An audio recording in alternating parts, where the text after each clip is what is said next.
Once upon a time, there were two woodcutters who worked in the same forest, and both of them were extremely fast woodcutters, and both of them seemed to think that they were faster and better than the other one.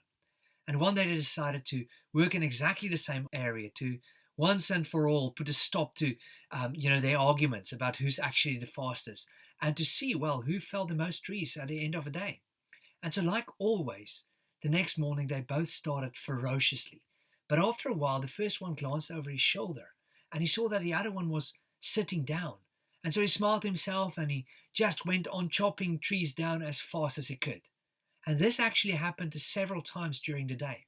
And by the end of the day, they counted to see who actually felled the most trees. And the one who seemed to be resting frequently throughout the day actually had more trees cut down than the other one.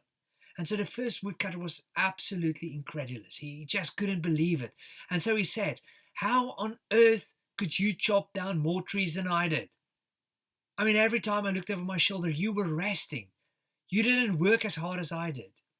And so the second woodcutter responded and he said, "I didn't just rest. Every time I sat down, I sharpened my axe."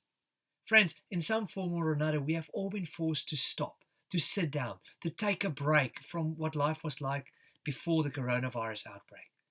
However, this is a great opportunity for us to make sure that we sharpen our axes, that we use this time to work on ourselves and be better when the lockdown is lifted. And therefore, here's my question.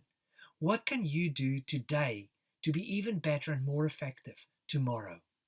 How can you make the most of this opportunity we have to sharpen our axes this week?